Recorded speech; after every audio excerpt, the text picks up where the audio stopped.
Ano ba naman yung mga ibon na yan? Nakakagulat. Bakit ba naman kasi dito pa tayo dumaan, kuya? Hindi ka ba natatakot? Diyos ko naman, Dolor. Parang ibon lang eh. Ano ka nga maarte sa daan? Ito na ang pinakamalapit at pinakamabilis sa daan pa uwi. Kung hindi ka pasaway at tumakas kay Lola, tulog na sana tayo ngayon. Kasi naman eh, gusto ko lang naman makipagsayawan at saka kasama ko naman sana si Lucas eh. Iuwi niya ako pagkatapos ng sayawan. Eh wala namang problema dun, Dolor. Pero hindi mo malang ba naisip yung sinabi ni Lola sa atin? Lumabas sa tawas siya na may paparating na dilubyo dito sa lugar natin. Narinig mo naman yung nangyari sa kabilang baryo, hindi ba? 3 babae ang nakitang patay. Lahat wakwak ang tiyan at puro sugat ang katawan. Siguradong aswang ang gumawa noon.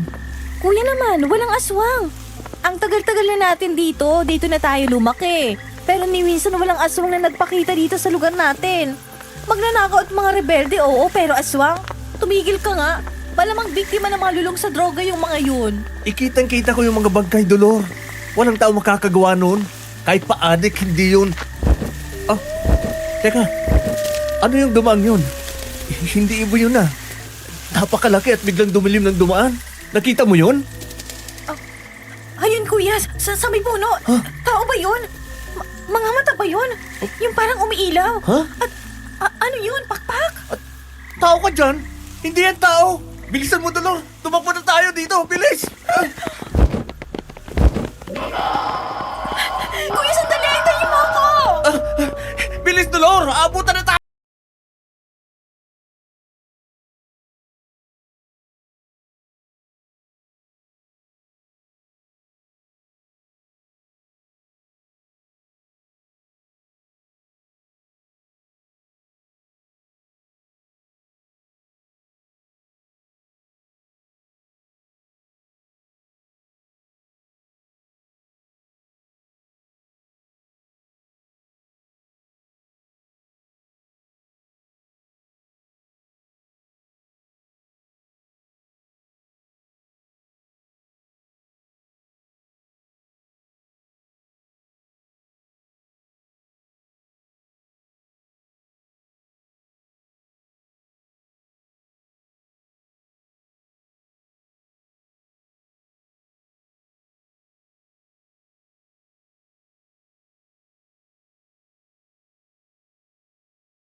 Anong sinabi ko sa iyo, Dolor? Hindi ba't malinaw na sinabi kong iwasan mo muna ang lumabas sa gabi? Tingnan mo ang nangyari. Munting na kayong mapahamak ng kuya mo. Gusto ko lang naman pong makipagsayawan eh. Halos lahat ng dalaga at binata dito sa atin pumunta dun eh. Ano po yun? Ang lagay ako lang? Pero sinabi ko na sa iyo, may paparating na masama dito sa atin. At maaaring mapahamak ka. O, kung hindi kayo nakatakbo ni Danny, malamang nabiktima na kayo ng aswang. Hindi naman po siguro aswang yun, Lola. Madilim eh. Hindi naman namin talaga nakita. Baka dala lang ng takot kaya akala namin. Ay, napakatigas talaga ng ulo mong bata ka kahit kailan. Ay siya, hindi ka lalabas ng 1 linggo. Nagkakaintindihan tayo? Po! Lola naman! Hindi na po ako batang maliit para ikulong nyo. Halos 20 anyos na ako. Ay basta, hindi ka lalabas. At huwag mo akong piliting ikandado ka sa loob ng kwarto mo.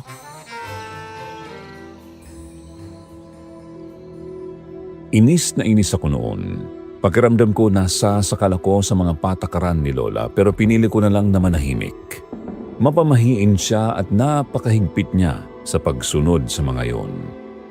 Pero kahit ganun siya, mahal na mahal ko siya. Siya ang naging katuwang ni tatay sa pagpapalaki sa amin ni Kuya Danny.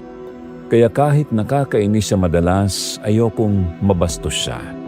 Isa rin siyang kilalang manghuhula sa lugar namin at nagtitiwala ang mga tao sa mga hula at pangtatawas niya dahil maraming beses nang tumama ang mga yun.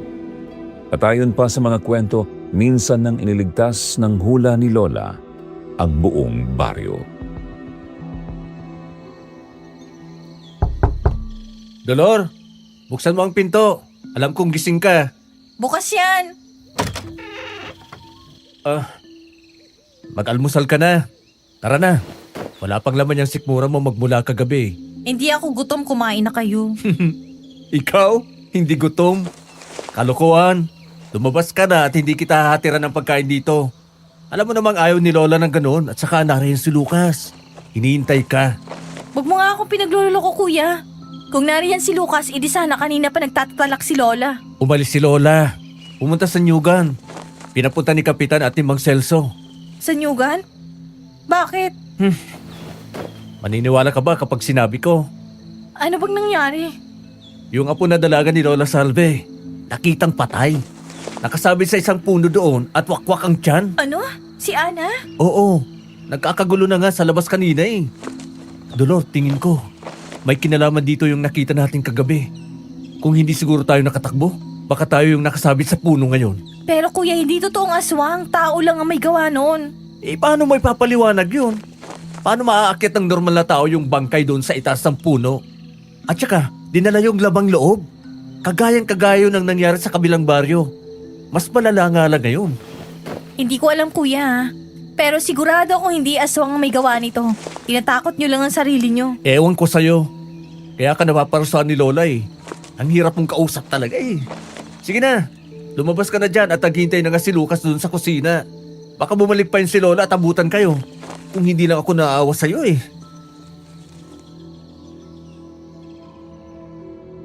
Mabait si Kuya Danny. Halos 5 taon ang tanda niya sa akin na talagang lumaki kaming malapit sa isa't isa. Kasama ko siya sa mga kalokohan hanggang sa lumaki kami. Pero nitong mga nakaraan, naging parang sobra siyang masunurin kay Lola. Lalo na kapag tungkol sa akin ang utos.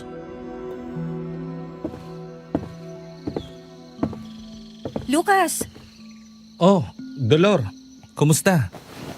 Narinig ko kay Kuya Danny yung nangyari sa inyo kagabi ah. Mabuti na lang at nakauwi kayo ng ligtas. oo. Pero wala yun. Baka nagkamali lang kami. At hindi talaga aswang yung nakita namin. Medyo natakot kasi ako noon, kaya baka kung ano lang yung nakita ko. Siguro nga, pero mabuti na mag-ingat. Nadaanan ko yung bangkay ni Ana. Grabe, nakakasuka. Hindi tawang gumawa sa kanya nun. Nakita mo? Oo, saktong ibinababa siya mula sa puno nung dumaan ako eh. Grabe nga ang iyak ni Lola Salve. Kawawa talaga si Ana. Ay naku Lucas. Kahit anong sabihin mo dyan sa babaeng yan, hindi yan maniniwala na hindi taong gumawa noon. Gusto pa atang siya mismo ang pagpakitaan at mabiktima bago makinig. Alam mo bang hula sa kanya ni Lola? Ano daw? Kuya, ano ba? Lucas, huwag kang makinig dyan. Ang sabi ni Lola, sa darating na fiesta, mapapahamak si Dolor. At mapapasanganib ang buhay niya ilang araw bago rin ang fiesta. Kaya pala sinundo mo pa siya kagabi kahit talagang alanganin na. Oo, mahirap na eh. Ang hirap kasi sa inyong masyado kayo nagpapaniwala kay Lola. Paano kung yung mga hula niya nagkataon lang? Tsaka laos na yung mga ganyan. Nagpapaniwala pa rin kayo sa mga hula. Yun sa mga engkanto at aswang. Gusto lang namin naligtas ka. Kaya kong protektahan ang sarili ko, kuya. Hindi ba, Lucas? Alam mo sa tingin ko, tama naman si Lola Nita at Kuya Danny. Wala namang masama kung makikinig ka. Mahirap na, Dolor. Pati ba naman ikaw, Lucas? Akala ko pa naman kakampihan mo ko. Magsama-sama nga kayo. Dolor, sandali! Sadyang may ugali ako noon na ganoon. Pakiramdam ko kasi wala nang nakakaintindi pa sa akin. At saka ako yung tipo ng tao na hindi talaga naniniwala sa mga sabi-sabi lang. Kailangan Makita ko muna ang aktual bago ko yun paniwalaan. Kung kwento lang yan, makikinig ako. Pero wag mong asahang maniniwala ako basta. Matapos yun ay padabog akong bumalik sa kwarto ko. Inilak ko na ang pinto at nagkulubong ng kumot. Pinilit ko na lang matulog hanggang sa bigla akong naalimpungatan at nagising ng hapong iyon. Sa pagkakatanda ko mga 3:00 noon ng hapon, may narinig akong kaluskos sa labas ng bintana ng kwarto ko. Parang matalas at matigas na bagay yon na kumikiskis sa bintana. Umupo ako sa higaan ko at bigla kong naamoy ang isang napakabahong amoy. Parang nabubulok na kung ano na may halong kung anong nasusunog.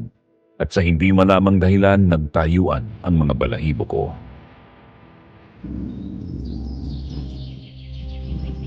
Sino nandyan? Kuya Danny? Lucas? Nakita rin kita. Malapit na. Ilang araw na lang. Ilang araw na lang. Sino yan? Lola! Ay, Diyos ko! Uy! Dolor! Ako to! Ano ba yan? At nagsisigaw ka dyan? Ay, kuya! Oh, ba't namumutla ka? Kanina kasi may tao sa labas ng bintana ko eh. Tapos parang may kumakaskas ng kung anong matalim doon. At saka hindi mo ba naaamoy? Ang alin? Wala naman ah. Patay na hayop at nasusunog na asopre. Iyon ba ang naamoy mo, Dolor? Opo, parang nabubulok. Pero hindi ko alam yung amoy ng asopre. Tapos may sinabi malapit na raw. Ilang araw na lang daw. Meron po ba tayong bisita? Baka kasi... Kahit may bisita tayo, Dolor, walang sisiksik dyan sa likod bahay natin. Mukhang narito na sila. Sila? Sino pong tinutukoy ninyo? Ang mga magdadala ng dilubyo sa lugar na ito. Danny, Oh, maghanda ka ng asin. Ibudbud mo sa mga bintana ng kwarto ni Dolor. Tapos budburan mo rin doon sa likod. May abo din doon na inipon ko sa tabi ng lutuan. Isaboy iyong isang lata doon sa likod sa mismong dingding at bintana. opo, Lola. Ikaw naman, Dolor. Sumama ka sa akin sa sala. Kaagad na umalis noon si Kuya Danny, ako naman ay naiwang tulala. Hindi ko maintindihan ang nangyayari. Ang alam ko lang ay talagang takot na takot ako ng mga oras na yun. Hindi ko may paliwanag ang totoong nararamdaman ko. Noon lang ako nakaramdam ng ganoong klase ng takot. Yung parang nanginginig ang buong katawan at parang gusto kong umiyak. Napansin ni Lola Nita na balisang-balisa ako at nagulat ako nang kinuha niya ang kamay ko at marahan niya akong hinila papunta sa aming sala. At doon ay nakita ko si Mang Celso at Lola Salve. Magandang hapon po. Walang maganda sa hapong ito, Dolor. Wala na si Ana. Pinatay na si Ana. Narinig ko nga pong balita, Lola Salve. Nakikiramay po ako. Nakakabahala nga eh. Kung bakit kung kailan malapit ang piyesta, ay saka pa ito nangyari. Marami sa mga taga-baryo natin ang natatakot na. Baka daw, hindi matuloy ang piyesta ngayong tao kung ganyan. Ay, hindi naman pwede yon. Tradisyon na rito ang fiesta para magbigay pasasalamat sa Diyos sa mga biyayang natatanggap natin. Opo, tama yun. Ano na po bang sabi ni Kapitan? Gumawa na siya ng report at alam na rin ang mga pulis ang nangyari. Mag-iimbestiga raw. At pinag-iingat ang lahat. Magtatalaga rin si Kapitan ng mga kalakihan na magro-ronda tuwing gabi at sa umaga. Ang tatay mo pala, Dolor. Hindi pa ba umuwi? Kailangan siya ngayon dito. Hindi ko po alam eh. Pero umuwi naman po yun bago mag-fiesta at tumutulong sa paghahanda. Sana umuwi na siya para mahuli na ang halimaw na gumawa nun sa apo ko. Halimaw? Aswang ang gumawa nun sa kanya. Aswang! Walang ibang makakagawa nun kung hindi aswang. Aswang? Oo, Dolor. At isang dahilan kung bakit kami naparito ay dahil nasabi sa amin ng lola dita mo na may nakita kayo kahapon doon sa kakahuyan. Kung maaari sana, ay kwento mo sa amin ang nangyari. Gusto namin magka-ideya tungkol sa nilalang na yon. Kung makakatulong pa ito sa paghahanap sa pumatay kay Ana. Sige po, walang problema.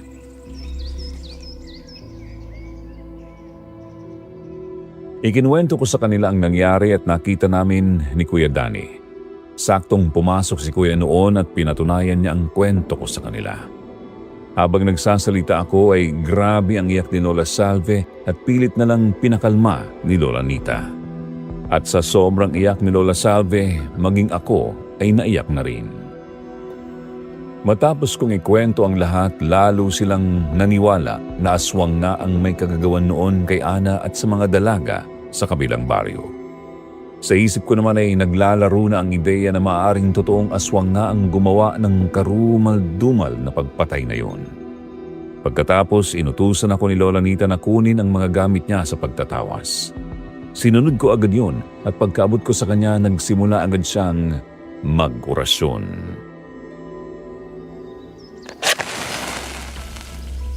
Ngayon, ipakita mo sa amin ang gumagalang demonyo dito sa aming lugar. Ala, ano yan? May pakpak. Ang laki. May manananggal ba yan? Huwag mo na kayong maingay. Ay, hala. May mga kasama. Ano yan? Parang aso ba yan? Parang ang haba ng uso. At napakalaki. At may bata pa. Aswang na bata. Isang wakwak at isang asbo? Oo. Maaring tama ka, Dolor. Mabuti at natatandaan mo pa mga itinuro sa'yo ng tatay mo. Madalas na kwento ng tatay ko noon ang tungkol sa mga aswang. Ang tatay ko ay may kakayahan ng isang albularyo. Siya ang nilalapitan kapag may nagkakasakit sa amin ng biglaan at hindi may paliwanag. Pero hindi siya ganoon kagaling o kasikat. Marami siyang kwentong aswang at palagi niyang ikinikwento ang iba't ibang uri ng aswang na nakaharap niya habang hinahanap ang mga pumatay sa tatay niya. Mga kwentong kahit nung bata ako ay hindi ko sineryoso.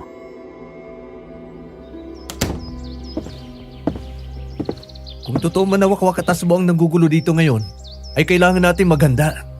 Hindi kalakasan ang mga wakwak, pero malaking problema ang asbo. May alam ka ba sa pagpugsa sa kanila? Baka matulungan mo kami habang wala pang tatay ninyong si Lito. Patawad Mang Celso, pero wala akong alam tungkol dyan. Kagaya ni Dolor, mga kwento lang din ni tatay ang alam ko. Ang mabuti pa, sabihin ninyo ito kay Kapitan at sa mga roronda.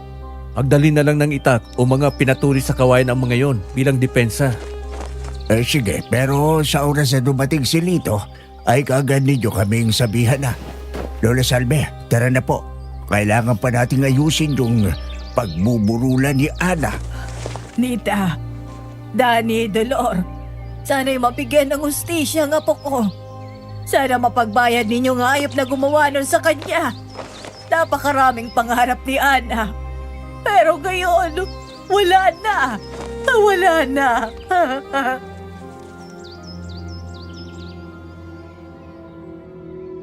Wala akong nagawa noon kung hindi ang yakapin na lamang ng mahigpit si Lola Salve.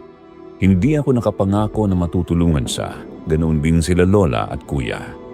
Tanging pakikiramay lamang ang kaya naming ibigay sa kanya ng mga oras na yun.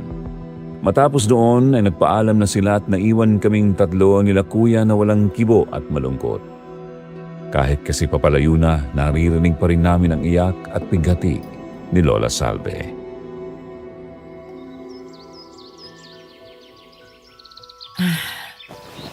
Kawawang Salve. Paano po ba napatay si Ana? Ay, ibig kong sabihin, paano siya nakuha nung pumatay sa kanya? Nung pumunta ako sa sayawan, nakita ko pa siyang nagpapakain ng aso sa labas ng bahay nila eh. Gusto ko nga sanang tanungin si Lola Salve. Kaso nahiya na ako. Ang sabi ni Salve, nagsabi na raw sa kanya si Ana na may narinig na mga kaluskos sa labas ng bahay nila. Noong nakagaraang gabi pa raw yon, Pagkatapos, may mabahong amoy daw na laging si Ana lang ang nakakaamoy. Binaliwala nila. Tapos yun nga, pagkatapos daw magpakain ng aso kagabi, hindi na nakita si Ana. Kagayang-kagaya po na nangyari kanina sa kwarto. Oo. Kaya kung ako sa'yo, makikinig ako. Hala, sige, bumalik ka na sa kwarto mo. Ay, Lola, natatakot ako. Akala ko ba hindi ka naniniwala? Ay nako, maghanda ka na lang ng bigas at magsasaing na tayo para maaga tayong makapaghapunan. Maagang gigising bukas at magsisimula ng paghahanda para sa pesta. Magpapahinga lang ako saglit. At isa pa, Dolor, huwag kang lalabas. Opo. Diyan na kayo. Wakwak at asbo. Pero ano itong parang bata? Hindi ko rin alam, kuya. Mukhang totoo nga ang lahat ng ito. May aso nga talaga yata rito.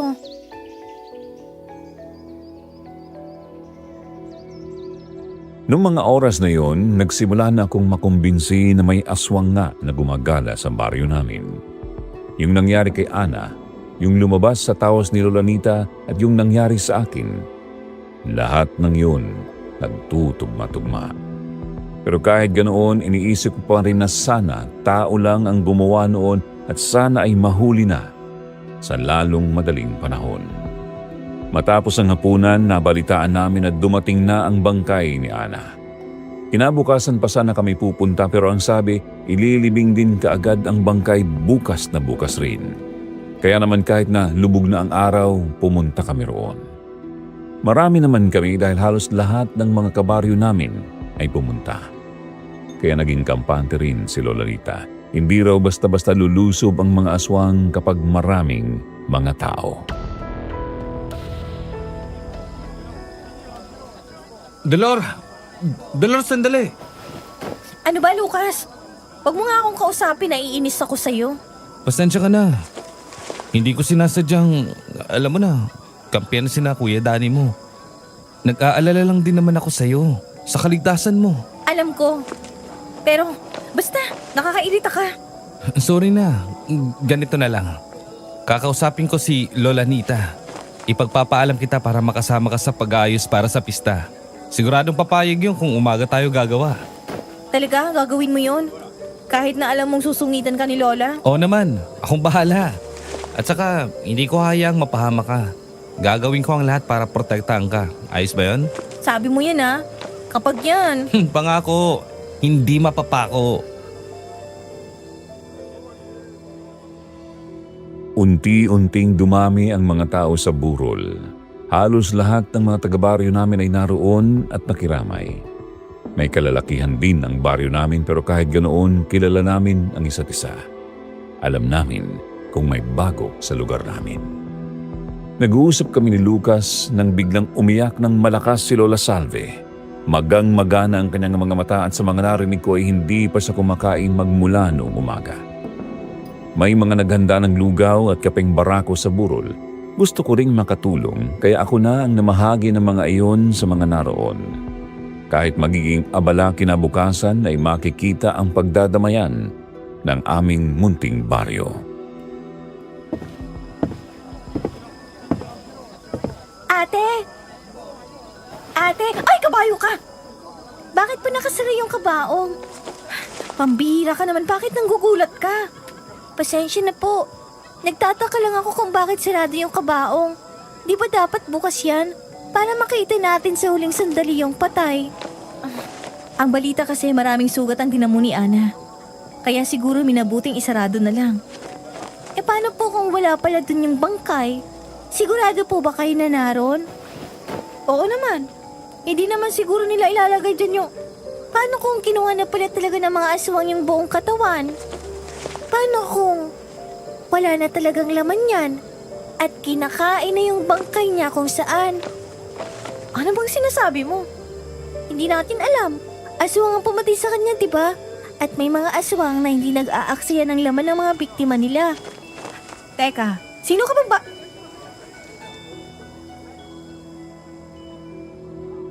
Biglang tumakbo ang batang yon papunta sa kabaong ni Ana. Hinabol ko siya pero masyado siyang mabilis. Tinapik niya ang kabaong at pagkatapos ay dumiretso sa madilim na kakahuyan malapit doon. Susundan ko sana siya pero natigilan ako nang may naanilig ako doon. May 2 taong nakatago sa dilim. Hindi ko nakita ang makamukha nila pero alam ko na hindi sila normal.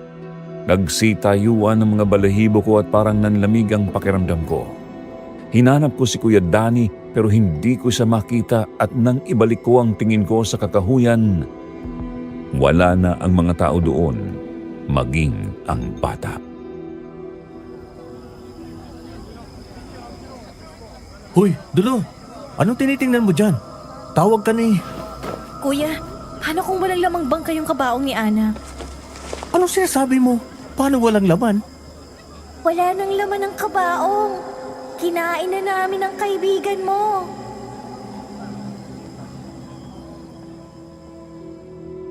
Nang marinig ko yon, dali-dali akong tumakbo papunta sa kabaong. Sinundan ako ni Kuya. Tanong siya ng tanong kung ano ang nangyayari pero hindi ko siya pinansin. Nang makalapit ako sa kabaong ay walang pag-aalinlangan ko iyong binuksan. Naggulat silang lahat. Maging si Lola Nita ay napasigaw nang makita ang ginawa ko. Pero mas nagulat ako nang makitang isang basang troso lamang ang laman ng kabaong. Nang makita yun ng mga tao ay may sumigaw. Ang ilan naman ay nagtakbuhan pa. Palayo.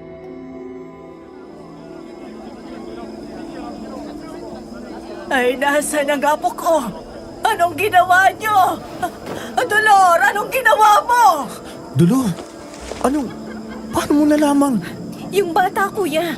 Yung bata kanina dito, siya yung nagsabi. Bata? Oo, kuya. Hindi ko kilala eh, batang babae. Siguro mga 10 taon yon. Hindi taga rito eh. Tapos parang bumulong siya sa isip ko. Basta kuya, yung bata. Bilis, Dolor! Umalis na tayo dito. Danny, sa likuran ka ng kapatid mo. Ano po bang nangyayari? Basta, sumunod ka na lang. Bilis na, lakad na. Sandali, sasama ako. Oh, sige na. Doon ka sa harapan, samahan mo si Lola. Makinig kayo. Diretso tayo sa bahay. Anumang humarang sa ating daan, huwag ninyong papansinin. Naiintindihan nyo? Ano po bang nangyayari, Lola? Nandito na sila. Ang mga walang hiya. Napakalakas ng loob nilang gumawa ng ganito sa harap ng mga kabaryo natin. Sino pong sila? Tumakbo na lang kayo. Huwag nang maraming tanong.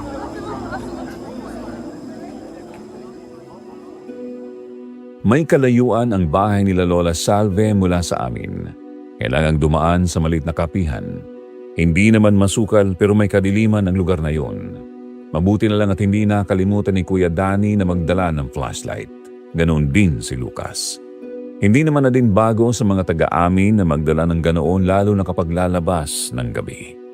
Malapit na kaming makalagpas ng kapihan nang biglang may umihip na malakas na hangin at pagkatapos isang napakabahong amoy ang halos magpasuka sa aming lahat. Ganoon ang amoy na naamoy ko sa kwarto. Hindi ko na kinaya. Napatigil ako at nasuka sa gilid ng isang puno. Ano ba, Dolor? Nagmamadali na tayo. Narito na sila. Sandali lang, baho talaga. Oo nga po, ano ba yun? Sinyalis na narito na sila. Halika na, Dolor! Bilis!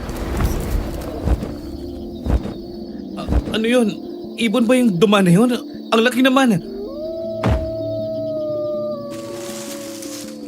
Nanay Nita. Nagkita rin tayo muli. Ngayon, kukunin ko na ang aking humanda ka. Lumawas ka, duwag! Magpakita ka sa amin! Lola, kaninong boses yun? Sa hayop na aswang na yon. Pero, bakit kilala niya kayo? Huwag nang maraming tanong. Lakad na! Bilis, Dani! Ihanda mo yung itak mo. Ikaw naman, Lucas, tumakbo ka na papunta sa bahay at kumuha ng abo at asin doon sa may lutuan. Pero po, Kung magpapakain kayo sa takot, mamamatay tayong lahat dito! Bilis na! Tumingin muna sa akin si Lucas pagkatapos ay mabilis siyang tumakbo. Pero ilang sandali lang ay narinig namin ang malakas niyang sigaw. Hinilan ako ni Kuya at kahit na takot na ako noon ay pinilit kong tumakbo. Si Lola na ang nasa likuran namin noon at paglingon ko ay nakita ko ang anino ng isang malaking aso sa kanyang likuran. Napasigaw ako Naitutok doon ni Kuya ang flashlight at nang hilakbot kami sa aming nakita. Itim na itim ang balahibo ng aso na yon. Nagtatalasa ng malalaking ngipin at tumutulo ang napakalagkit nitong laway at halos triple ang laki nito kung ikukumpara sa normal na aso. Lola, sa likod mo! Lola! Huwag na ninyong intindihin! Mauna na kayo! Pwede mo naman yun? Huwag nang matigas ang ulo! Alis na! Biglang may umalingaw-ngaw na putok ng baril sa kapihan. Nagulat si Lola at napaupo habang tinatakpan ng mga tenga. Maging ako ay napatakip ng tenga at napatili ng dahil doon. Nakita namin na tumakbo papalayo ang aso at pagkatapos noon ay unti-unting nawala ang napakabahong amoy. Tumakbo si Kuya Danny papalapit kay Lola at ako naman ay hinanap ko kung saan nanggaling ang putok at biglang nabawasan ang takot ko nang makita si Tatay. Hawak niyang baril niya na panghuli ng ibon at mabilis na tumatakbo papalapit sa amin. Kaagad naman akong tumakbo palapit sa kanya at niyakap ko siya ng mahigpit.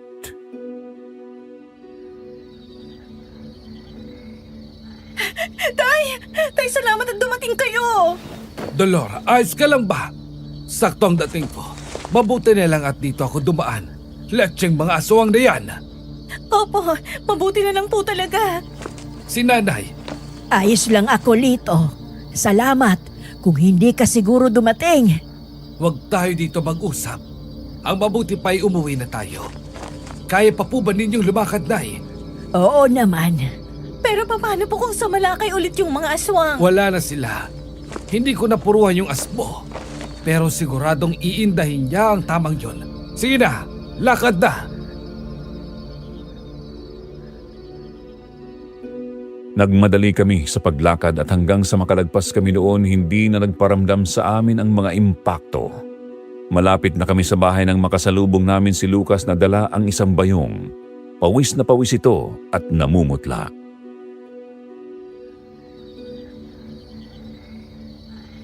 Narito na pala kayo.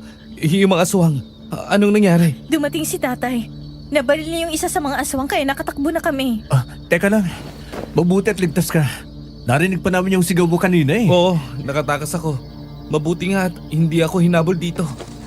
Tama na muna yan. Pumasok na muna tayo, bilis. At ikaw, Lucas, huminga ka ng malalim. Pawis na pawis ka at parang ibinabad sa suka. Kahit kailan talaga ay napakaduwag mo. Sige na, pasok na doon. Danny, ibudbud mo iyong mga dala ni Lucas na asin at abo sa paligid ng bahay. Lahat ng bawang na mayroon tayo, isabit mo sa mga bintana. Sandali lang, Paula. Bakit kilala kayo nung aswang? At anong ibig niyang sabihin na kukunin na niya ang kanya? Sa loob ko na sasabihin ang lahat. Sige na, sundin mo muna ang mga utos ko.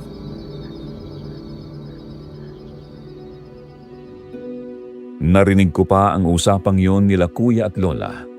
Sasabat pa sana ako dahil gusto ko ring malaman kung bakit kilala ng aswang si Lola. Pero tinawag na ako ni Tatay at inutusan na magpakulo ng kape. Si Lucas naman ay nagpaalam na sa akin na mauuna na pero pinigilan siya ni Tatay. Maaaring nasa paligid pa rin daw ang mga aswang at mapanganib para kay Lucas ang umuwi mag-isa dahil maaaring namukhaan siya ng mga yon. Kaya naman tumulong na lang siya sa akin sa paghahanda ng kape. Ito na po yung kape niyo, tay. Ito naman po ang salabat nyo, Lola Nita. Salamat, Iha. May kape pa ba doon, Dolor? Meron pa kuya, ikuha kita. Ako na. Opo na kayo rito. Naikwento na ni Nanay ang lahat na nangyari dito. Yung kay Ana at sa burol niya. Pati na rin yung nangyari sa'yo sa kwarto kanina. Isa lang masasabi ko, aswang talaga ang may kagagawa nito. Nang marinig ko nga ang balita tungkol sa mga dalagang pinatay sa kabilang baryo, alam ko kaagad na hindi yun normal. Pero bakit parang kilala tayo ng aswang? Kilala niya si Lola at pakiramdam ko ay pati ako. Kung gayon ay naniniwala ka na ngayon sa aswang.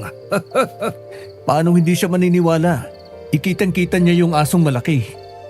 Aso? Aso? Gaano kalaki? Hindi na yung mahalaga, Lucas. Ang gusto kong malaman, kagaya ni Dolor, Bakit parang kilala tayo ng mga aswang na yun? Ang totoo niyan, Dolor. Ayan mong ako na ang magsabi sa kanila, Lito. Total, ako naman talaga ang gusto nilang sumagot, hindi ba? Nakita kong nagkatinginan si Lola at si Tatay. Halata sa mga tingin nila na mayroon silang itinatagong kung ano. Pero hindi ako nagsalita. Hinayaan ko munang magsalita si Lola. Ako ang nag-alaga sa mga aswang na iyon. Sina Amara at Juan. Amara? Yun yung wakwak? Tapos yung Juan yung asbo? Malamang. Huwag ka munang sumabat, Dolor. Sige na Pula, tuloy niyo po. Ay sige. Galing sila sa dating ampunan na nasunog doon sa kabilang bayan. Naawa ako kaya't kinuha ko sila at inalagaan. Bata pa ang tatay niyo noon at parang hindi naman nagkakalayo ang mga edad nila. Oo, magkakaedad lang kami ng mga yon. Hindi magkapatid sina Amara at Juan. Hindi ko rin sila masisisi kung naging malapit sila noong naging mga dalaga at binata sila. Kung ganun, paano naging aswang sila? Anong nangyari? Mga 6 na taon ang lumipas pagkatapos namin silang kupkupin, ay may bali-balitang kumalat na may aswang na nagyayanggaw ng mga tao rito. At nakaharap iyon ng lolo ninyo at muntik nang mapatay. Pero hindi nakinig sina Amara at Juan sa mga babala namin. Fiesta din noon. Sinabi namin na wag nang lumabas pero dahil gusto nilang makipagsayawan, tumakas sila. Naaalala ko yon. Galit na galit si nanay at si tatay. Pinaghahanap sila pero hindi sila makita. Yon pala, nakuha sila ng aswang. Kung kinuha sila ng aswang, paano nabuhay sila? Bumalik sila. Pero ibang-iba na sila. Iba na ang mga mata nila. Matalim ang tingin at hindi sila sumasagot. Akala namin galit lang sila. Pero noong gabi ring yun, inatay nila ang lolo ninyo. Ano? Ibig sabihin hindi totoo. Oo, hindi totoong namatay ang lolo ninyo sa sakit. Sinabi lang namin iyon dahil ayaw na naming pag-usapan ng mga nangyaring iyon at ayaw naming matakot kayo. Ngayong napag-usapan na natin, bumalik sa isipan ko ang alaalang yon. Hinabol ko sila, pero hindi ko sila nahabol. Napakaliit mo pa noon at wala kang magagawa. Mabuti nga't hindi ka nila pinatay. Pero hindi ko nakalimutan yon. Hinanap ko sila noong nagbinata ako, pero hindi ko na ulit sila nakita pa. Ang mga walang utang na loob, mga demonyo. Kung ganun, ano ang dahilan ng pagbalik nila dito? Oo nga po. Bakit parang narito sila para kunin ng kung ano? Parang kayo ang may atraso sa kanila eh. Hindi ko alam. Wala akong ideya. Kaya nang mapanaginipan ko sila, kaagad kitang binalaan. Dahil alam kong maaari silang bumalik dito. At eto na nga. Narito na ulit sila. Eh yung bata po, sino yun? Hindi ko rin alam. Baka anak nila. Tumingin si Lola Nita kay tatay bago umiling at nagbuntong hininga. Pagkatapos ay tumayo na ito at dumiretso sa kwarto. Pero bago pumasok ay mahigpit niyang ibinilin na wala nang lalabas sa amin. Mag-oorasyon daw siya at masisira iyon kung may aalis sa amin. Kaya naman kahit ayaw ni Lucas ay napilitan siyang doon na sa amin magpalipas ng gabi. Doon siya natulog sa kwarto nila tatay at Kuya Danny. Buong magdamag akong gising. Sino ba naman kasi ang makakatulog noon? Kahit simpleng kaluskos sa labas ay napapabangon ako sa kaba at takot. Hanggang sa nag-umaga na lang at talagang hindi na ako nakatulog. Kaya naman pagod na pagod ako noong umaga.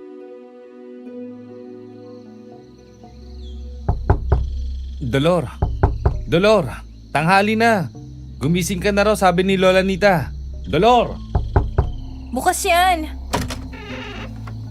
Oh, bakit parang ang itim ng ilalim ng mga mata mo? Hindi ako nakatulog eh. Ganun ba?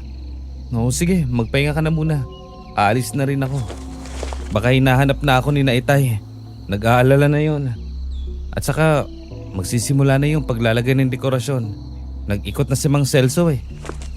Oo nga no. Ngayon na palang unang araw ng paghahanda. Sige, magagayak lang ako. Tapos kakain. Kita na lang tayo dun sa may kapilya. Yun ay kung papayagan ako ni Lola. Ipinagpaalam na kita. Pumayag naman na si Mang Lito. Lito! Lito! Lolanita! Si Mang Celso yun ah. Sa tono niya parang may masamang nangyari. Tara, bilis. Tingnan natin.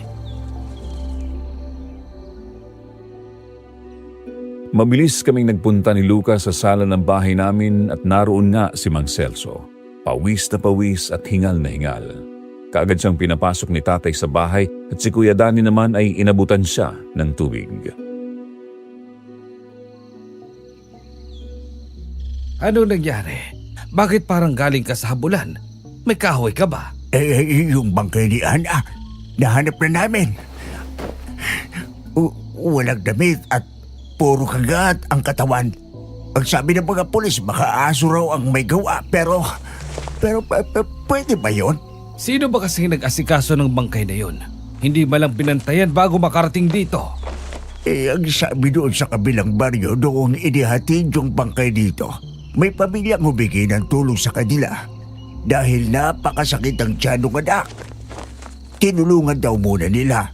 Nagtaka lang daw sila dahil ilang saglit lang, biglang sumigla agad yung bata. Nalinlang sila ng mga demonyo. Nasaan ang bangkay? Naroon pa rin. Nawalan pa nagmalay si Lola Salve nang makita ang nangyari sa apo niya. Lito, aswang na talaga ang pumipiste dito sa atin. Yung mga tao, ayaw na nilang maghanda para sa kapistahan. Natatakot sila. Tulungan mo kami. Sige, ilibing na muna ninyo si Ana. Tapos sabihin mo sa mga kabaryo natin na huwag mag-alala. Pero siguraduhin din ninyo na lahat ng tao ay nasa loob ng mga bahay bago lumubog ang araw. Lalo na mga kabataan at mga babae. Naintindihan mo? Oo, mabuti talaga. At nagbalik ka na. Sige na, mauna na ako para mailibing ng maayos si Ana. Sandali, painom muna. Diyos ko pa. Ano bang ginawa ni Ana sa kanila para gawin nila yun sa kanya? Mga hayop. Masahol pa sa hayop! Mga demonyo at mga walang kaluluwa! Magbabayad sila sa ginawa nilang ito! Magbabayad sila! Daddy, ihanda mo yung itak ko sa kwarto. Yung pinakamahaba. Magdala ka rin ng iyo. Maghanda ka ng asin at abo. Sasama ka sa akin. Hahanapin natin ang mga demonyong yon. Siguradong narito lang sila sa malapit. Sige po. Paano ako, Tay? Dito lang po ba ako sa loob ng bahay? Baka pwede naman po akong tumulong sa paghahanda at pagdedekorasyon para sa fiesta. Dito ka lang! Hindi ka lalabas! Nay, hayaan natin siyang lumabas. Kung marami siyang makakasama, hindi naman siya basta-basta malalapitan ng mga aswang na yun. Para mas delikado nga kung maglalagi siya rito, lalo at wala kami ni Danny. Teka, bakit parang sa pananalita mo, Tay? Parang ako ang pakay ng mga aswang. Hindi. Ang sinasabi ko ay mas delikado kasi na malayo ang mga kapitbahay. Tapos papansin mo, puro kadalagahan ng biktima. Ay nako! Sige na! Maganda na rin iyan para makapag-orasyon ako dito at mas maging ligtas itong bahay. Lucas, huwag mong iiwanan ng apo ko. At ikaw, Dolor, huwag kang basta na lang makipag-usap sa hindi mo kakilala kagaya ng ginawa mo kagabi. Naintindihan mo? Opo, Lola. Huwag rin kayong magpapagabi. Nakakaintindihan tayo. Lucas, ikaw ang mananagot kapag may nangyari sa anak ko. Naintindihan ko po.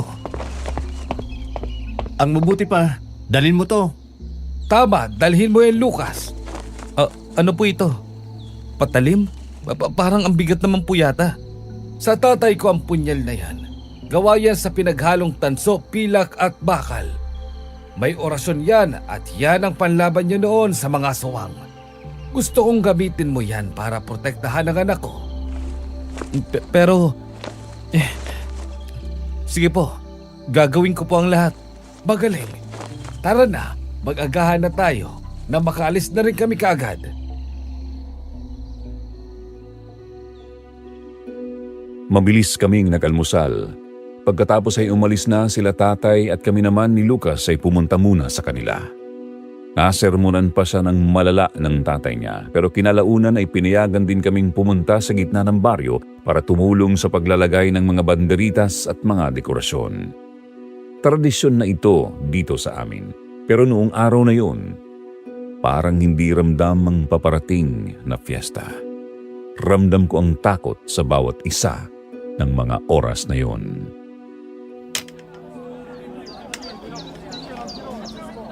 Dito ka lang, Dolor. Kukuha lang ako na mainom natin. Medyo mainit na eh. Sige, dito lang ako. Huwag ka mag-alala. Marami naman akong kasama rito. Napakainit ngayon, ano? Opo. Ganito po talagang panahon dito kapag papalapit ng kapistahan. At may libreng maiinom po doon para sa mga tumutulong dito. Oo. Mamaya kukuha ako. Paano nga ulit ikabit itong banderita sa lubid? Parang iba kasi yung nagagawa ko eh. Ganito po, oh. Tingnan niyo po. Ang galing mo naman. Alam mo, siguro kasing edad mo na yung anak ko. Po? Teka, sino po pala kayo? Parang ngayon ko lang po kayo nakita dito. Ako? Ako si... Dolor, lumayo ka sa kanya. Lucas? Bakit? Hindi siya taga rito. Hindi ko siya kilala. Lucas, anong nangyari? Masakit bang dibdib mo? May sakit ka ba? Sa gabal. Kapag may nag-uusap, huwag kang sasabat. Lucas, ano bang ginawa niyo sa kanya? Sino po ba kayo? Hindi magtatagal at malalaman mo rin. Sa kabilugan ng buwan, magkikita tayo. Sa ayaw mo at sa gusto. At dalhin mo iyang kaibigan mo sa albularyo sa lalong madaling panahon. Sinasabi ko sa'yo, hindi yan naabot ng gabi at paglalamayan yan. Hayop ka, anong ginawa mo? Mga kapatid, tulong!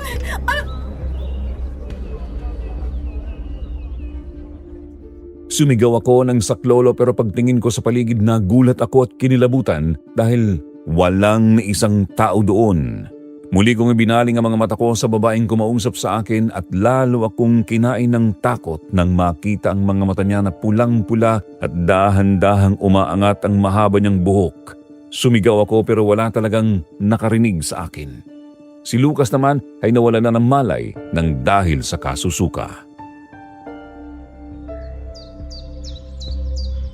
Amara! Layuan mo ang anak ko! Tatay! Tay, tulong! Narito ka na pala, Lito. Pero hindi pa itong oras ng paghaharap natin.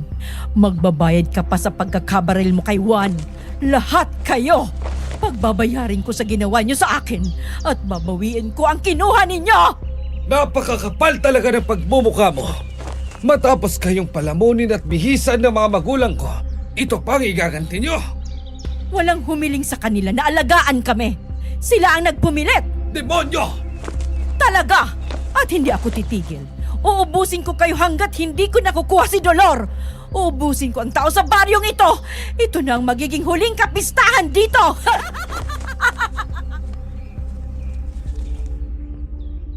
Nang mga oras na yon ay biglang sumakit ang ulo ko. Nagsimulang umikot ang paningin ko at di nagtagal ay nagdilim na rin. Pinilit kong tawagin si tatay pero walang boses na lumalabas sa bibig ko. Nakita ko si tatay na lumusog pero bago niya masunggaban ng babaeng aswang ay tuluyan ang nagdilim ang aking paningin at pagdilat ng mga mata ko ay nasa bahay na ako. Nasa sala ako ng magising at wala ni isang tao noon. Tumayo ako at nagpunta sa kusina para kumuha ng tubig. Maayos ang pakiramdam ko at parang walang nangyari pero takot na takot pa rin ako. Dolor. Gising ka na pala. Kumusta ng pakiramdam mo? May masakit ba sa'yo? Ayos naman ako, kuya. Si Lucas, ano nangyari sa kanya? Nasaan na siya? Huwag kang mag-alala. Ligtas na siya. Nagamot na siya ni tatay. Kuya, ako talagang puntirya ng aswang na yun eh. Narinig ko bago ako nawala ng malay. na hindi sila titigil hanggat hindi nila ako nakukuha. Ano? Sinabi niya yun? Oo, kuya. Pakiramdam ko rin. May itinatago si Tati at Lola Nita sa atin. Sa totoo lang, yan din ang pakiramdam ko eh. Ayoko makuha ko ng mga aswang. Hindi ko alam kung anong kailangan nila sa akin. Pero ayoko rin mapahamak ang mga kabaryo natin. Huwag kang mag-alala. Gagawin namin ni tatay ang lahat para mapalayas ang mga demonyong yun dito. Siya nga pala, malalaman mo rin naman ito eh. Kaya Ano yun, kuya? si Lola Salve, patay na. Ano?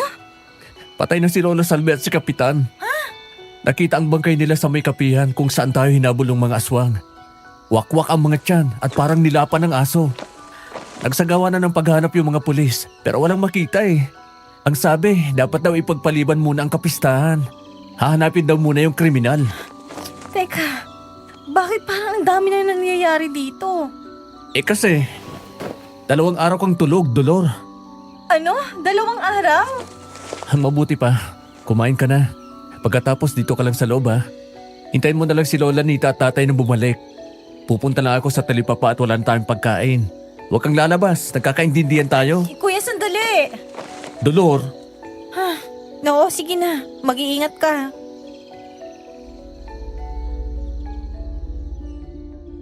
Biglang kumalam ang sikmura ko kaya naman dumiretso ako sa kusina at kumain.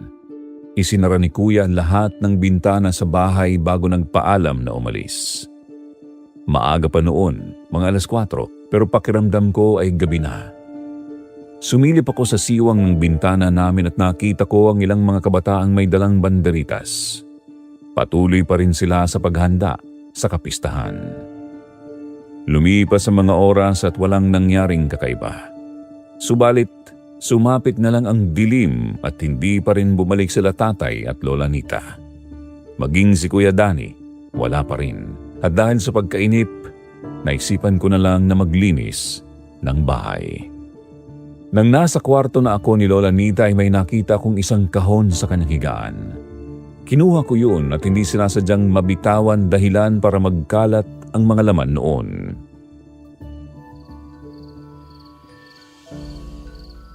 Mga sulat? Parang ang tagal na ng mga to ah. Dolor? Nasaan ka? Dolor! Nandito ako, kuya. Dito sa kwarto ni Lola. Uy, pambihira, anong ginagawa mo dyan? Kuya. Tingnan mo to. Oh, ano ba yan? Bakit umiiyak ka? Eto, basahin mo mga to. Ha? Mga sulat to ah. Sulat ni... Diyos ko, totoo ba to? Oo naman. Paano mo naman mapepeke yan? Sige nga. Kuya, sulat din ni Ama na kay Lola at kaya ako ang pinupuntirya nila dahil... Anak ka nila? At puwersahan kang kinuha ni Lola mula sa kanila para makaganti siya sa pagpatay nila kay Lolo. Kuya, ang sabi dyan, balak ni Lola na patayin ako. Tumaan ka na muna. Matagal ang sulat na ito eh. Pinalaki ka ng Lola Nita.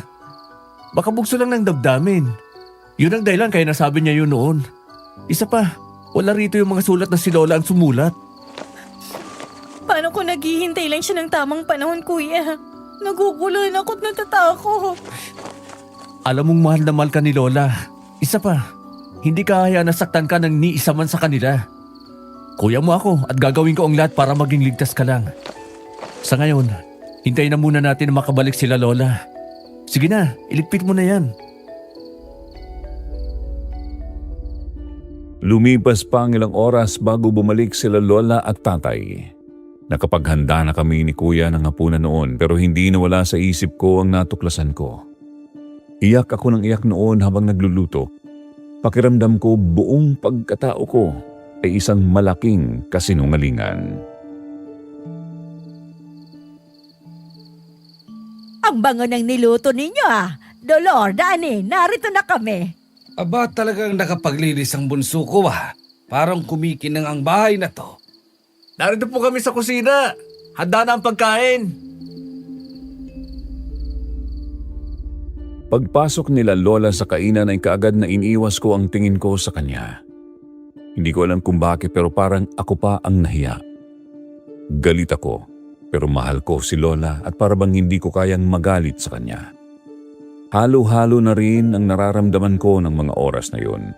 Pero habang naghahain ng kanin, hindi ko napigilan ang maiyak. Hindi dahil sa lungkot, kung hindi dahil sa takot at pagkadismaya.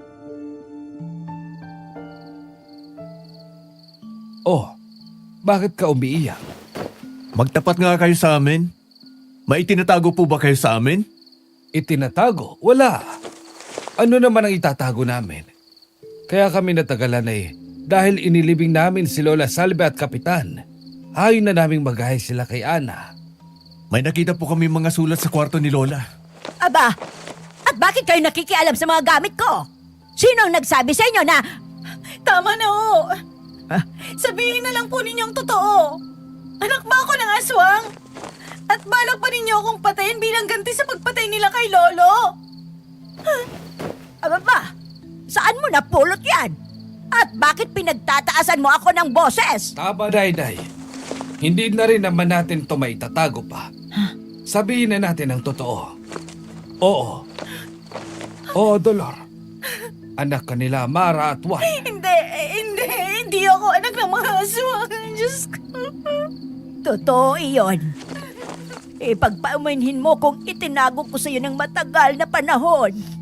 At totoong binalak kong patayin ka. Pero hindi ko iyon magawa. Anak ka man ng mga demonyong iyon. Apo pa rin ang turing ko sa iyo, Dolor. Kaya sana, mapatawad mo ako. Ay, Diyos ko po! Ano yon? Mukhang alam na ni Dolor ang lahat. Amara! Dani! Ang itak! At pinatulis na kawain, bilis! Hayop ka, Amara! Paanong nakatungtong ka sa bahay kung puno na ng orasyon laban sa inyo? Para namang hindi ako lumaki rito, nanay. Alam ko ang bawat pangontra sa bawat orasyon mo. Pinaghandaan ko ang pagbabalik kong ito. Tay! Ito na ang mga gamit! Bilis! Sa labas! Tapusin na natin ang hayop niyan! Ngayon din! Lito! Hindi kita kalaban! Nagpapasalamat pa nga ako na pinalaki mo ang anak ko ng maayos. Kaya kung ibibigay mo sa akin ng maayos, hindi ka masasaktan. Anong tingin mo kay Dolor? Aso! Na pagkatapos alagaan ay pamimigay lang! Tarantado! Baka nakakalimutan mo. Ang nanay mo ang may kasalanan nito. Ninakaw niya sa akin si Dolor! Pero pinatay niyo ang tatay ko! Mga walang utang na loob na mga demonyo! Hindi namin pinatay si tatay! Iyong aswang na gumawa sa amin ito ang gumawa noon! Pero hindi niyo kami pinakinggan! Alam mo ba? Nalaman namin na kung nagamot lang kami agad, baka naagapan ang pagiging ganito namin! Sa tingin mo ba ay gusto naming maging ganito? Pero nangyari ang lahat ng iyan nang dahil sa katigasan ng ulo ninyo! Oo na! Nagkamali kami ni Juan. Pero bakit hindi man lang ninyo kami pinakinggan? Totoo ang sinasabi ni Amara. Nagpapaliwanag pa kami pero pinagtabuyan mo na kami at hinabol ang sibat at mga sulok. Kaya ano pang magagawa namin kung hindi ang tumakbo? Juan! Lumabang kami kasama si tatay noon. Ang totoo, pinalagpas na namin ang nangyaring yun eh. Pero pinuha mo ang anak namin. Ninakaw mo! Totoo po bang lahat ng ito, Lola? Maniniwala ka sa mga demonyong yan, ha? Dolor, kilala mo ako! Hindi mo man lang alam humingi ng paumanhin. Hindi mo man lang nagawang aminin ang pagkakamali.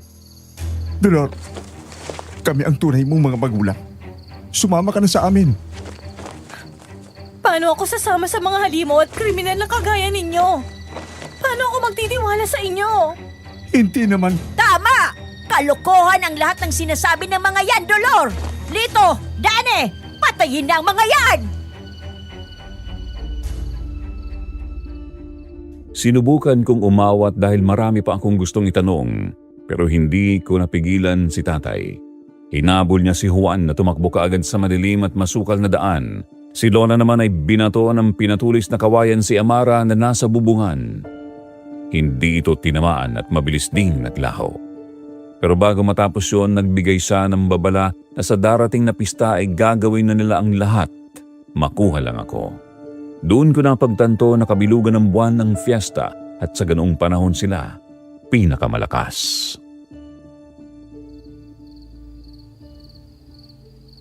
Dolor, gising ka pa?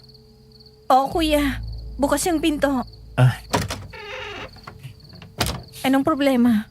hindi ako makatulog eh. Iniisip ko kung bakit sa halip na lumaban, ay tumakbo sila. Alam mo yun? Kung tutuusin doon sa kakawayan kanina, kayang-kaya ng patay ng asbo si tatay. Pero hindi sila lumaban. Hindi ko alam, kuya. Ang totoo hanggang ngayon, hindi ko lubos maisip ng mga nangyayari sa akin.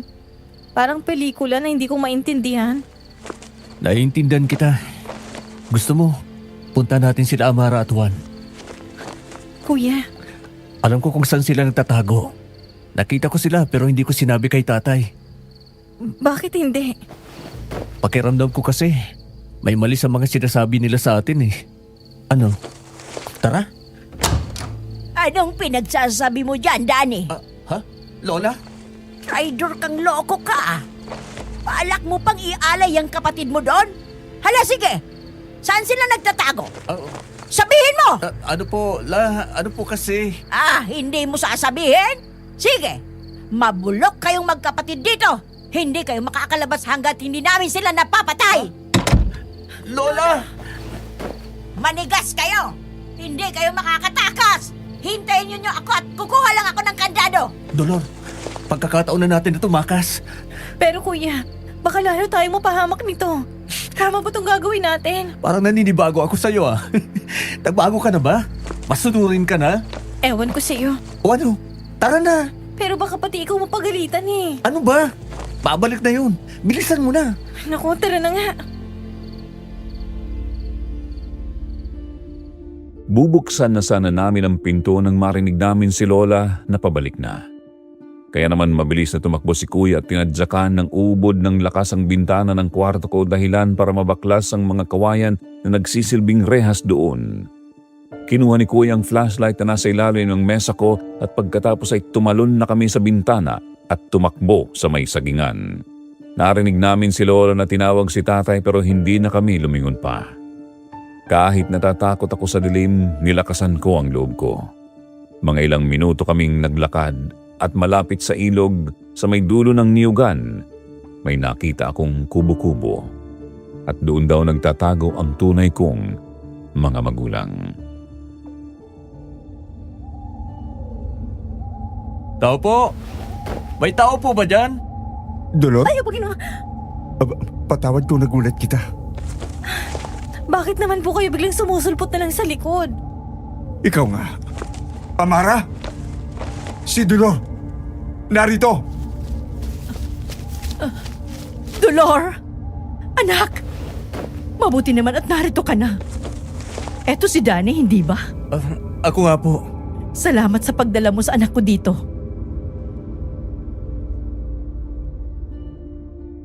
Niyakap ako ng mahigpit ng babaeng yun na nagsasabing nanay ko siya.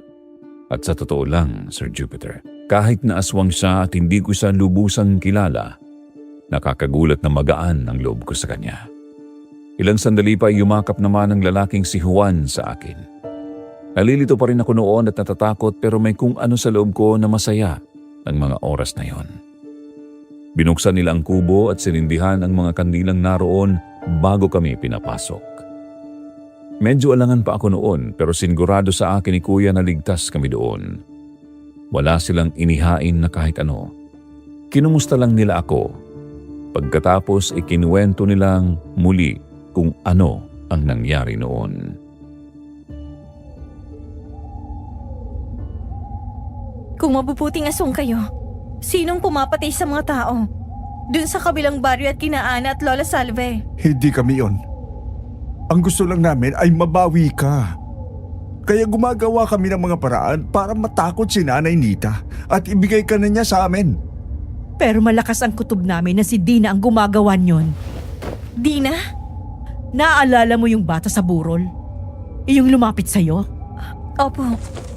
Kinuha namin siya mula sa isang aswang na natalo namin. Bihag siya at pilit na ginawang aswang. Pero masyado pa siyang bata at hindi niya makontrol ang gutom at emosyon niya.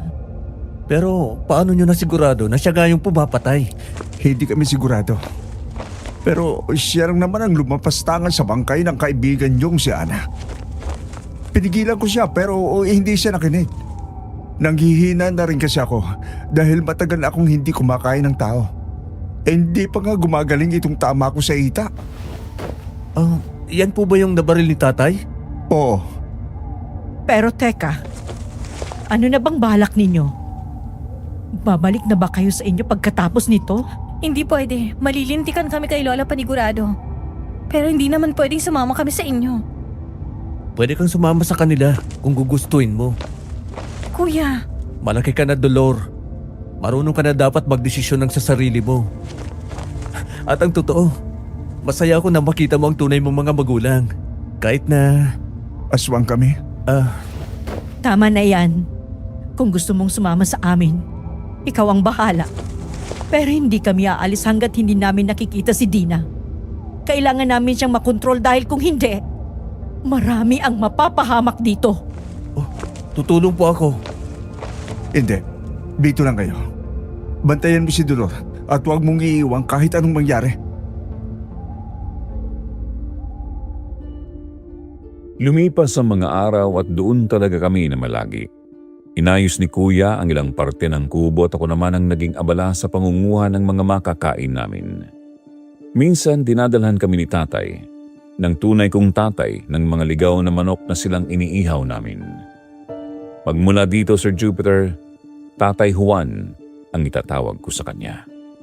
Hanggang sa dumating ang araw ng kapistahan sa baryo, umaga pa lang, dinig na namin ang mga tambol at ang tunog ng kampana sa munting kapilya. Tanda na tapos na ang misa noong umagang yun at simula na ng kasiyahan. unang beses kong hindi makikipagsaya sa kapistahan. Pwede naman kayong pumunta doon mamayang gabi. Hindi ko kayo pagbabawalan. Talaga po. Oo naman, si Lola Nita lang naman at si Lito ang maaaring makakita sa inyo doon. At alam kong hindi niya kayo sasaktan. Salamat po. Masaya ako na nakasama kita, anak. At ayaw kong mawalay ka pa sa amin. Pero napag-isip-isip ko nitong nakaraan. Habang nandito ka na, makasarili kong pipilitin ko na sumama ka sa amin. Nasa iyo pa rin ang desisyon kung ano ang magpapaligaya sa iyo. Salamat po, Nay. Napayakap ako noon sa kanya. Yun ang unang beses na nakaramdam ako ng malasakit at pagmamahal mula sa isang ina. Lumipas ang mga oras at nagsimula ang kantahan sa gitna ng baryo. Dinig na dinig yun kahit saan at maraming tao ang dumadayo sa amin dahil sadyang masaya ang fiesta doon. Hanggang sa lumubog na ang araw, lumabas na kami ni Kuya mula sa kakahuyan. Mabuti na lang at may mga maayos na damit doon si Nanay. Ngunit pagdating namin naroon si Tatay Lito. Nasa entablado siya at nagsasalita. Sinabi niya na itigil na ang kasiyahan dahil nakatanggap siya ng pagbabanta mula sa mga aswang. Pero hindi sa pinansin ng mga tao. Lalo lang lumakas ang tugtog at wala siyang nagawa para pigilan ang fiesta. Aswang daw, Kuya Danny. Ha? Hindi kasi di na yung tinutukoy ni tatay? Sigurado naman na hindi sila Tita Amara yun. Ano gagawin natin? Hindi makikinig ang mga taong to. Ang mabuti pa, bumalik muna tayo kina Tita Amara. Tapos sabihin natin sa kanila yung nangyari dito. Mabuti pa nga. Tara na, Kuya, bilisan natin. Mabilis kaming tumakbo pabalik ng kakahuyan pero habang tumatakbo kami ay may napansin si Kuya sa hindi kalayuan. Tinawag niya ako at nagulat ako sa nakita namin. Hindi masyadong malinaw dahil madilim na pero sigurado akong si Dina yon at meron siyang hila-hilang katawan. Oh, anong gagawin mo? Lalapitan mo? Oo, paano kung buhay pa yun?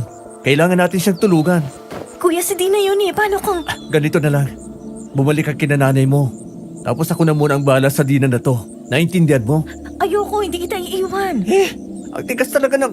Kuya, Si Lucas ata yung hila niya. Ha? Kuya, patay na yata si Lucas. Talaga naman. Hoy!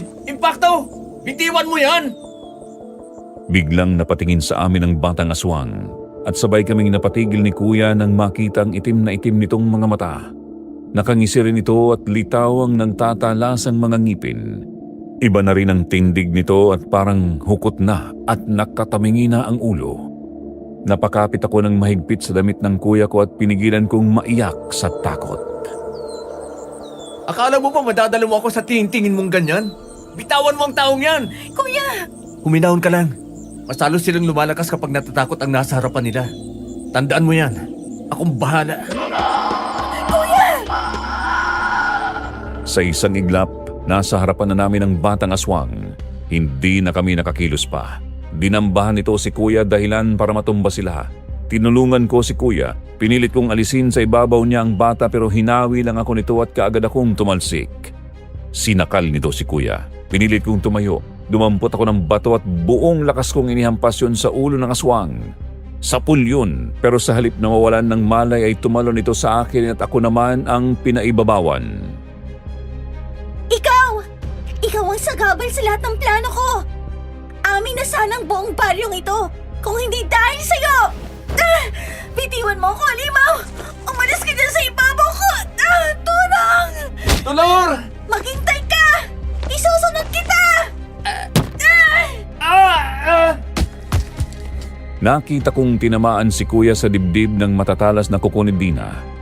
Tumalsik si Kuya. Nagpagulong-gulong at tumama ang ulo sa ugat ng malaking puno dahilan para mawalan siya ng malay. Sigaw ako ng sigaw pero dahil sa lakas ng tugtog sa fiesta ay walang makarinig sa akin. Lahat na ng santo na tawag ko na ata noon at halos maihina ako.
Sayawan. At kitang-kita namin kung paanong binulabog ni Dina ang kasiyahan. May mga kalalakihan na pumalag sa kanya pero muli siyang naglaho sa dilim. Pinuntahan naman namin ni Tatay Lito sina Lucas at Kuya pero halos kakalapit pa lang namin sa kanila nang muling magsigawan ng mga tao. Yung aso! Napakalaking aso nun! Sandali lang, Dolor! Kailangan kong tulungan ng mga tao! Sandali, Tay. Tingnan mo. Hindi niya sinasaktan ng mga tao. Parang itinataboy lang niya. Si Tatay Juan yan. Tama. Itinataboy lang niya ang mga tao para wala namang mahamak. Bakit bigla ka na lang sumusulpot dyan? Muntik na kitang mataga. Mataga ka dyan. Kung gusto kong patayin ka, nagawa ko na yun bago ka nakalingon. Makinig kayo. Malakas na uri ng aswang si Dina. Dahil bata pa, di hamak na mas malakas at mas mabilis siya kesa sa amin. Ang totoo, hindi namin siya kaya ni Juan. Kaya kailangan ko ang tulong ninyo. Ano kung may tutulong namin? Dani! Kuya! Sa kalagayan mo ngayon, wala, Dani. Ang mabuti pa ay dumito na lang muna. Bantayan mo yung matapang na binatang yon. Anong balak mo? Kasalukuyang hinahanap ni Juan si Dina. Malamang na natuntunan niya ito. Sa oras na umalulong siya, lulusog tayo. Pero hindi sa tinatabla ng bala. Anong gagawin ko? Nakalimutan mo na ba ang mga itinuro ni tatay sa'yo? Ang punyal. Tama. Dolor! Ang punyal na kay Lucas! Dali-daling tumakbo si Tatay Lito at kinapa ang katawan ni Lucas at naroon nga ang punyal. Nakasukbit sa likuran nito. Malamang na nakalimutan niya ang tungkol doon ng dahil sa takot at pagkataranta. Ibigay mo ngayon iyan kay Dolor. Ano? Bakit po sa akin? Dahil ikaw ang papatay sa kanya. Si Juan ang sisilo. Si Lito ang magpapatigil gamit ang asin at abo. At ako, gagawin ko ang lahat para lituhin siya. Hindi lang malakas si Dina, matalas din ang isip niya. Kaya kailangan nating gawin ang lahat ng hindi niya inaasahan para matalo siya. Pero delikado ang gusto mo. Ayos lang tay, kaya ko to. Anong kaya mo? Inamumutla ka nga. At tingnan mo yung mga kamay mo. Nanginginig sa takot. Dito ka lang. Ako ang hahawak nitong punyal. Huwag matigas ang ulo. Dito ko na lang po magagamit sa tamang pagiging matigas ng ulo ko, tay. At walang sermon na makakapigil sa akin na tumulong ngayon. Lalo na para sa mga kabaryo natin. Hinablot ko ang punyal sa kamay ni Tatay Lito at tiningnan niya ako ng matalim. Pero hindi rin nagtagal ay itinango niya ang kanyang ulo at inilagay ang kamay sa ibabaw ng ulo ko. Kilala kita. Kapag ganyan ang mukha mo, hindi ka na mapipigilan. Huwag kang mag-alala, Lito. Bago pa madapuan ni Dina itong si Dolor, ay dadanak muna ang dugo sa lupa. Ipinapangako ko yan. Basta kapag nakita na natin siya, lilituhin ko siya. Lito, sabuyan mo siya agad ng asin at abo. Tapos kapag nanghihina na siya, tatalian ko siya at ikaw na Dolor ang bahala. Isang tarak lang sa dibdib. Iyon lang ang kailangan natin. Naiintindihan ko po. Basta kapag alanganin. Kaya ko ito, tay. Ako pong bahala. Oo, tay. Kaya ni Dolor, magtiwala lang kayo. Oh, iyon na ang hudyat. Naabutan na ni Juan si Dina.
isang mataas na lugar na may bangin.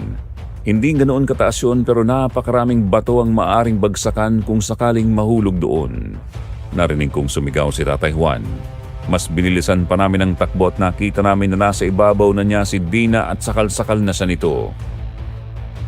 Dolor! Akin ang punyal! Ayoko. Akong tatapos nito. Tay, pigilan mo lang siya ulit. Sa pagkakataong ito, susugod na ako. Dolor, ano ba? Hindi mo nga! Lito! Ah, Dolor! Tatay, si nanay! Bilis! Natigilan pa noon si Tatay Lito kaya naman hinila ko ang belt bag sa kanyang bewang at tinakbo ko na si Dina. Wala nang malay noon si Tatay Juan at si nanay naman na ang nangipababawan niya. Bitawan mong nanay ko! Dolor!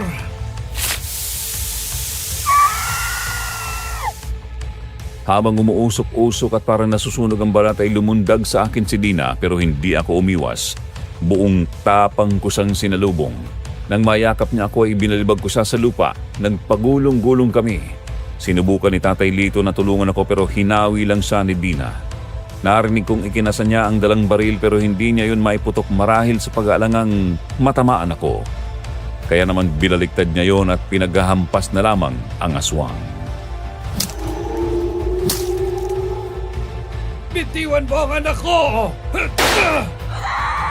Nangihina na siya. Pagkakataon na, Dolor! Nang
Dolor! Dolor! Tay, narito po ako. Buhay po ako. Lito! Buhay si Dolor! Buhay siya! Salamat po! Sandali lang at kukunin ka namin!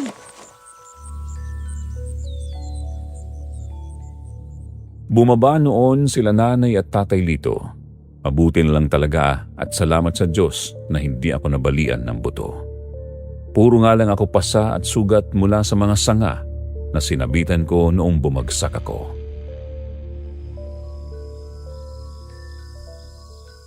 Ayos ka lang ba? Ayos lang po. Amara, ano pang ginagawa mo dyan? Tinitingnan ko lang kung totoong patay na siya. O ano, patay na ba talaga? Oo, Ano pong problema? Bakit parang malungkot kayo? ang gusto namin ni Juan ay ang mailigtas siya dahil nakita namin ang sarili namin sa kanya. Pero nagkamali kami. Sa halip na matulungan siya, nagdala pa kami ng dilobyo rito. Lito, pasensya na kung naging makasarili ako. Tama na muna yan. Bumalik na muna tayo. Nag-aalala rin ako kina Dani at Lucas. Ako rin po. Sige, tara na. Teka lang. Heto, ang punyal ni tatay. Ito ang mismong punyal na ginamit niya para matalo ang sumumpa sa amin na maging aswang. Ingatan ninyo ito.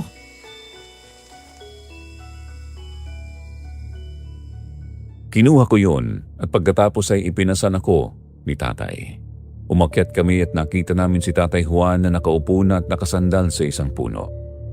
Itinayo siya ni nanay at nagsimula na kaming maglakad pabalik ng baryo. At paglabas namin doon sa masukal na lugar na yon ay kaagad naming nakita sina Lola Nita Mang Celso at iba pang mga kalalakihan. Lahat sila may dalang mga itak at mga pinatulis na kawayan.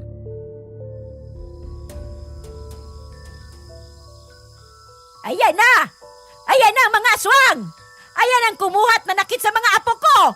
Sige mga kasama, patayin ang mga yan!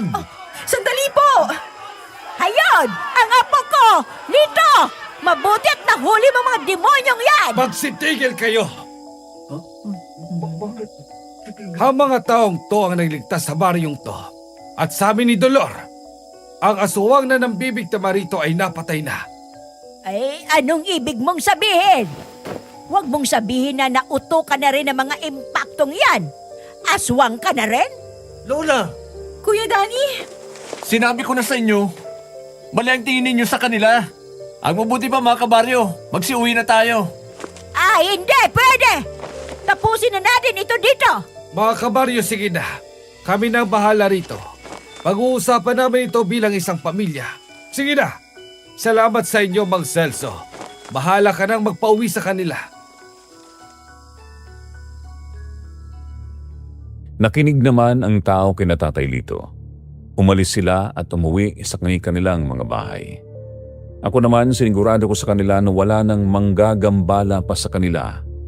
Natapos na ang takutan sa aming baryo. Na maaari nang ipagdiwang muli ang fiesta kinabukasan. Umuwi kami, kasama namin sila Nanay at Tatay Juan.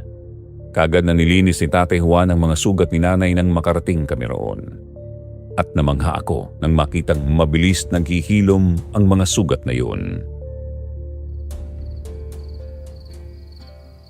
Nay, ayaw ko mang sabihin to pero mabuti pang humingi na kayo ng tawad kina Amara, Juan at Dolor. Eh bakit ako hihingi ng tawad? Hindi ba't dapat na nagpasalamat sila? Dahil kung hindi ko ninakaw ang anak nila, eh di baka aswang na rin iyang si Dolor ngayon. Lubos po talaga kami nagpapasalamat doon, Nanay Nita. Nagpapasalamat din kami sa pagkupkup ninyo sa amin noon. Patawad kung ngayon lang namin nasabi yan. totoo po yun. Patawarin din po ninyo kami kung pinili naming manakot kesa makiusap. Natakot lang din kami sa maaari ninyong gawin sa amin. Alam kasi namin na hindi ninyo kami paniniwalaan. Opo, naging makasarili kami at tuso. Pero dahil iyon sa nais lang naming makita at makasamang muli si Dolor. Pero nang makita namin na maayos ninyo siyang pinalaki, ang totoo ay napalagay na kami. Nanay, hanggang ngayon po, masakit pa rin sa amin ni Juan ang pagkamatay ni tatay. Mahal na mahal namin siya at minahal niya kaming parang tunay na mga anak. Kahit sa huling sandali ng buhay niya, ay talagang ipinakita niya yon. Nasa sa inyo na po kung maniniwala kayo o hindi. Pero totoo po ang sinasabi namin sa inyo. Ang totoo, ako naman talaga ang may problema rito. Alam ko na wala kayong kasalanan, pero hindi ko kinaya na walang masisi sa nangyari. Iyon yung naging daan ko para matanggap ang pagkawala ng tatay ninyo. Yung inis ko sa hindi nyo pagsunod. Iyon ang naging mitsa para isisi ko sa inyo lahat ng nangyaring kamalasan sa bahay na ito. Lola, patawarin niyo ako. Masyado akong kinain ng galit at lungkot ng mga panahong iyon. Sana inintindi ko kayo at natulungan. Tapos na po yun. Patawad din po sa lahat ng nagawa namin. Ay, Diyos kong maabagin! Lucas, Dolor, ganyan ka ba talaga kumilos? Lalabas ka lang ng kwarto, nadadapa ka pa? yung aswang, bakit kayo? Lucas, ano ba? Mga magulang ko sila. Ha? Ibig sabihin, aswang ka rin? Hindi, tao ako. Bakit? Kung aswang bang anak ko ay hindi mo na siya mamahalin? Nanay, anong klaseng tanong yan? At isa pa, kaibigan ko lang po si... Siyempre, mamahalin ko. Kahit paano siya. Dolor, opisyal na ha. Manliligaw na ako sa'yo.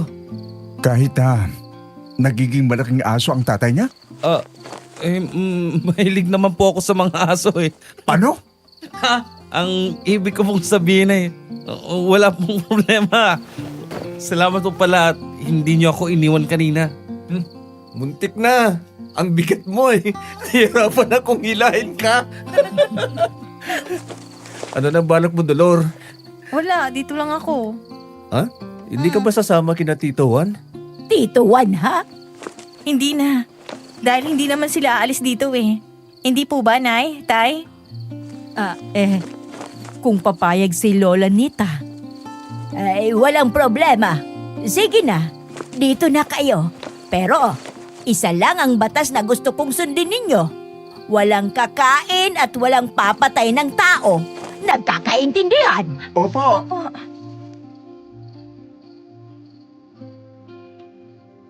Kinabukasan, natuloy ang fiesta. Nagkaroon din ng misa para kina Ana, Lola Salve, Kapitan, at para rin kay Dina. Nakakatuwa lang ding tingnan na sa kabila ng lahat ng katatakutan na nangyari noon, mabilis na nakalimot ang mga tao. Marahing dala ng kasiyahan at sa paniniwala na pagpapalain naman ng Diyos ang lugar namin nang dahil sa kapistahan. Naging mapayapa ang buhay namin pagkatapos ng lahat ng iyon. Subalit hindi na rin nagtagal ang buhay nila Tatay Juan at Nanay. Dahil yun sa hindi na nila pagkain ng tao. Hindi na rin sila nagamot pa kahit na sinubukan nila Lola Nita at Tatay Lito. Grabe ang lungkot ko noon. Pero naisip ko rin na nasa mas magandang lugar na sila at masaya akong pinagmamasdan. Muli, isang napakagandang kwento po mga kaibigan ang natunghayan natin ngayong araw. Hindi ito ordinaryong kwentong aswang lang. Kwento ito na may kinalaman sa pamilya, sikreto at pagtanggap sa mga nangyayari sa atin ng maluwag sa dibdib. Ipinakita rin sa atin dito ng letter sender na kailangan nating yakapin ang ating mga tunay na pagkatao at harapin ang anumang pagsubok sa ating harapan ng buong tapat. Natutunan din natin na napakahalaga ng pagpapatawad. Sana ipakinggan pa ninyo ang mga susunod na istorya dito sa ating channel. Huwag sana kayo magsawa na sumuporta para makapakinig pa tayo ng tunay at buhay na mga patunay na totoo ang mga aswang at hindi mga kathang isip lamang. Maraming salamat at magsama-sama tayong muli sa susunod na kwentong aswang dito sa Sitio Pangil.